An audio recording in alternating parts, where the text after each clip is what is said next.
وہ ہمارے ایک دانشور ہے، تو انہوں نے مضمون لکھا، کئی باتیں بڑی پسند آتی ہیں۔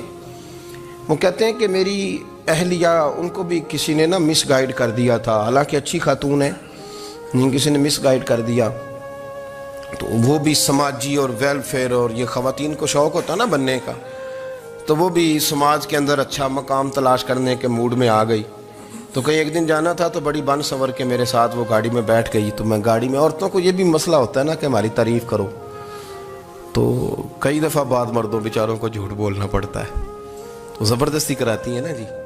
تو اس میں گنجائش بھی دی ہے شریعت نے گنجائش دی ہے کہ کبھی بیوی کو راضی کرنے کے لیے خلاف واقعہ بات کرنی پڑے تو کر لینی چاہیے، تو وہ کراتی بھی ہیں۔ 3 موقع پر خلاف واقعہ بات کرنے کی اجازت ہے، واقعے کے خلاف بھی آپ بات کر سکتے ہیں، جنگ کے موقع پر 2 لوگوں کو صلح کرانے کے لیے اور بیوی کو راضی کرنے کے لیے کر لیں کوئی ایسی بات، بے شک اپنی طبیعت پہ جبر کر کے کر لیں، گنجائش ہے، اجازت ہے۔ تو وہ کہتے ہیں جب وہ گاڑی میں میرے ساتھ بیٹھی بن سنور کے، تو وہ تقاضا کرنے لگی کہ میں نے بڑے اچھے کپڑے پہنے ہیں پر آپ نے توجہ نہیں کرائی۔ وہ سیاںا بندہ تھا، وہ چاہ رہا تھا کہ میری خاتون سمجھ جائیں۔ وہ کہتے ہیں مجھے پتا تھا کہ بیچاری مس گائیڈ ہو گئی ہے، دل کی بڑی اچھی ہے، سیاਣੀ ہے، لیکن اس کو کچھ خواتین نے، کچھ لوگوں نے مل کے اس کو ذہن غلط کر دیا ہے کہ سماج میں نکلو، باہر جاؤ، کام کرو، فلاں کرو، اپنی مرضی سے جیو۔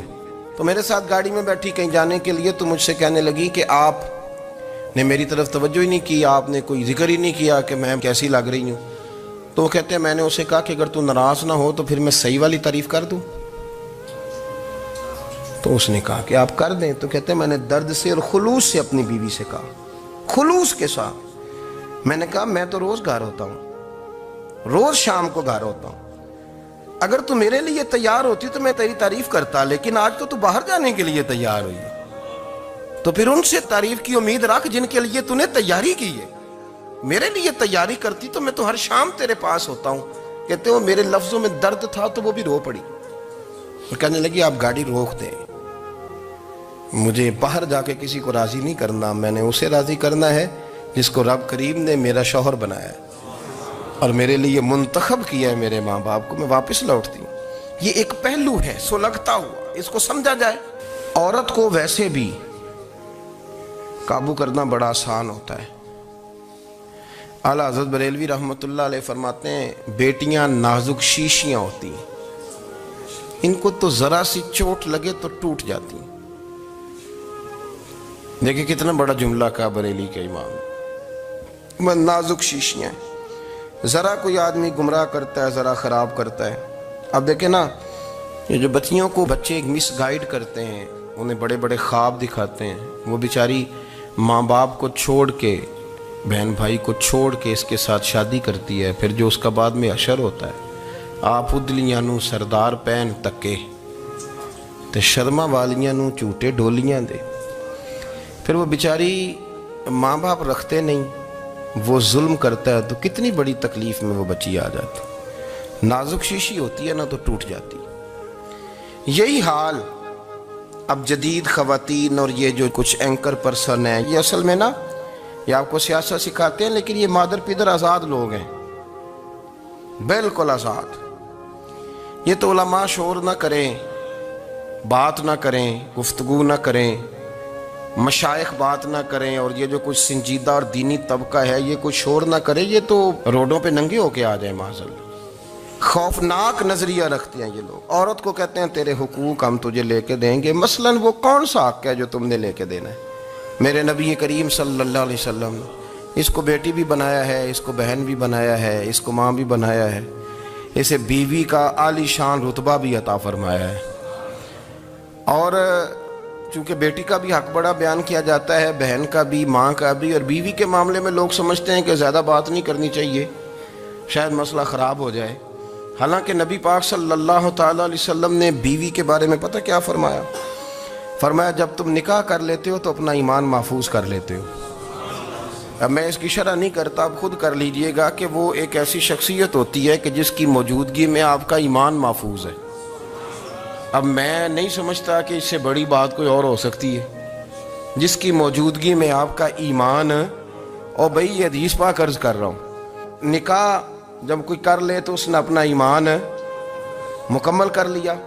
اس کا معنی یہ ہوا کہ آپ کا ایمان محفوظ ہے اس کی موجودگی میں، تو اس سے زیادہ بھی یعنی ایمان سب سے قیمتی چیز ہے نا، تو اس کے محفوظ ہونے کی وجہ حضور نے نکاح بیان کر دی۔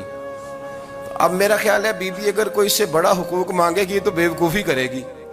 اتنا بڑا درجہ نبی کریم نے اسے عطا کر دیا، اتنا بڑا مقام دے دیا کہ تو خامند کے ایمان کے محفوظ ہونے کا ذریعہ بن گئی ہے۔ عورت کو جو حقوق رسول کریم صلی اللہ تعالی علیہ وسلم نے عطا فرمائے، نبی پاک نے جو حقوق دیے، دیکھیں نا، حضرت عبداللہ ابن عمر رضی اللہ تعالیٰ عنہ کی اہلیہ بیمار تھی، تو جلدی جلدی سے وہ آئے، تو جب بہت جلدی ہو، سفر بڑا شدید تھا، تو آپ نے جلدی سے نماز ادا کی، جلدی سے چلے۔ آپ کے خادم کہنے لگے حضور خیریت ہے؟ فرمایا میری بیوی بیمار ہے۔ تو اس نے عرض کی حضور آپ کی اہلیہ بیمار ہے، تو آپ نے نماز بھی جلدی سے پڑھی، سفر بھی جلدی جلدی کیا۔ تو فرمانے لگے یہ وہ چیزیں ہیں جو ہمیں مدینے والے رسول نے سکھائی۔ آپ اس کیفیات کو سمجھیں کہ حضور صلی اللہ علیہ وسلم نے درس دیا۔ اور پھر ایک اور بہت بڑی بات، یہ فضیلت کسی اور کو نہیں دی، جو عورت کو حضور نے فضیلت دی، یہ فضیلت کسی اور کو نہیں دی۔ کبھی حضور نے فرمایا کہ تمہارا ابا تمہارے ساتھ بہت سخت رویہ کرے تو تم نے اس کو اس سختی پر داد دینی ہے؟ فرمایا چلو اگر وہ زیادتی بھی کرے تو تم نے اس کے ساتھ سلوک اچھا ہی کرنا ہے۔ لیکن آپ ایک بات کو سمجھے نا کہ بچے کے بارے میں، بیٹے کے بارے میں، بیٹی کے بارے میں فرمایا 10 سال کے ہو کے نماز نہ پڑھیں تو سختی کرو، تمہارا ڈنڈا بھی لٹکنا چاہیے۔ بہت ساری جگہوں پہ بہت سارے لوگوں کے لیے سختی کا حکم دیا، لیکن عورت کے لیے حضور نے جو جملے کہے، اصل میں ہم سمجھتے ہیں کہ یہ ایک بات ہے، مشہور ہو گئی ہے روایت حدیث، تو بس اس کے پس منظر پر اور جملوں کے حسن پر شاید معاذ اللہ غور کرنے کی ضرورت نہیں۔ ذرا اس لفظ کی تاثیر پر غور کریں۔ حضور نے فرمایا عورت ٹیڑھی پسلی سے پیدا کی گئی ہے، یہ ٹیڑھی ہے، کو سیدھا کرنے کی کوشش کرو گے تو ٹوٹ جائے گی۔ تو حضور پھر ہمارے لیے حکم کیا ہے؟ فرمایا جیسی ہے تم اسی کے ساتھ نبھا کرو۔ آپ سمجھیں کہ اتنا محفوظ حضور نے درجہ دے دیا بی بی کو، اتنا محفوظ کہ فرمایا غلطی بھی ہو تو میرے غلاموں تم اس کے ساتھ نبھا کرو، گزارا کر لو۔ کو کیا اور حق چاہیے عورت کو، جس کو اس کی غلطیوں سمیت نبی پاک نے قبول کرنے کا حکم دے دی کہ اس کی کمزوریوں سمیت قبول کر لو۔ اب اس کو اور کیا کوئی کمزوریوں سمیت قبول کرتا ہے؟ کبھی آپ دکان پہ بیٹھے ہو تو آپ کہیں بھی اس میں یہ بھی غلطی، میرے مال میں یہ بھی کمزوری ہے، یہ بھی کمزوری ہے، یہ بھی کمزوری ہے، تو کر لے قبول؟ کرتا ہے کوئی؟ کوئی شخص ایسا ہو جو کسی چیز کی کمزوریاں بیان کر کے کہ اسے قبول کرو؟ پر رسول کریم صلی اللہ تعالی علیہ وسلم نے نا ہمیں سبق دیا، حضور نے ہمیں درس دیا، نبی پاک نے ہمیں پیغام دیا۔ فرمایا یہ ٹیڑھی ہے، سیدھی کرنے کی کوشش کرو گے تو بیچاری ٹوٹ جائے گی، تو اس کے ساتھ نبھا کر جاؤ۔ آپ میری بات کو سمجھیے گا۔ چلیں میں اس پر ایک اور بخاری مسلم کی حدیث پڑھتا ہوں۔ حضرت سلمان فارسی رضی اللہ تعالیٰ عنہ اور حضرت ابو درداء کے درمیان بھائی چارہ تھا۔ مکے سے مدینے جب لوگ آئے تو حضور نے بھائی بھائی بنایا تھا، ان کے درمیان بھائی چارہ تھا، تو ابھی پردے کی آیات نازل نہیں ہوئی تھیں، تو لوگ ایک دوسرے کی طرف جاتے تھے۔ حضرت سلمان فارسی رضی اللہ تعالیٰ عنہ حضرت ابو درداء رضی اللہ تعالیٰ عنہ کے گھر میں تشریف لے گئے تو دیکھا کہ ان کی بیوی بڑی غمگین بیٹھی ہیں۔ تو ہم نے فرمایا بہن کیا ہوا؟ تو کہنے لگی تمہارے بھائی کو دلچسپی کوئی نہیں رہی، ہر روز روزہ رکھ لیتا ہے اور ساری رات نفل پڑھتا ہے۔ حضرت سلمان فارسی کہنے لگے ٹھیک ہے کر لیتے ہیں بندوبست۔ نماز دین ہے کہ نہیں؟ دین ہے نا یہ چیزیں۔ لیکن حضرت سلمان فارسی جناب ابو درداء سے کہنے لگے آج میں نے تیرے گھر میں رہنا رات کو، کیونکہ وہ تو ساری رات نماز پڑھتے تھے، نفل پڑھتے تھے۔ انہوں نے کہا ٹھیک ہے، ایک بستر لا کے بچھا دیا حضرت سلمان فارسی کے لیے۔ سلمان فارسی فرمانے لگے دوسرا بھی لا۔ کہا وہ کیا کرنا ہے؟ فرمانے لگے تو نے بھی سونا ہے، میں نے بھی سونا ہے، تو نے بھی سونا ہے، عشاء پڑھیں گے اور پھر دونوں سوئیں گے۔ کہا میں نے تو نماز پڑھنی ہے۔ فرمایا تہجد کے وقت اٹھ کے پڑھیں گے، اللہ کے رسول بھی رات آخری حصے میں جا کے نماز پڑھتے ہیں۔ ادھر ساتھ سلا لیا، وہ تھوڑی کو دیر سوئے، اب عادت تھی ساری رات اٹھنے کی، ذرا اٹھنے لگے بستر سے تو حضرت سلمان فارسی فرمایا چپ کر کے سو جا، وہ بڑی رات پڑی ہوئی، چپ کر کے سو جا۔ وہ لیٹ گئے، پھر اٹھنے لگے تو فرمایا سو جا چپ کر کے، بڑا ٹائم ہے۔ سحری کے وقت اٹھے، نفل پڑھے، ان کا ارادہ تھا روزہ رکھنے کا، تو فرمانے لگے کل رکھا تھا نا،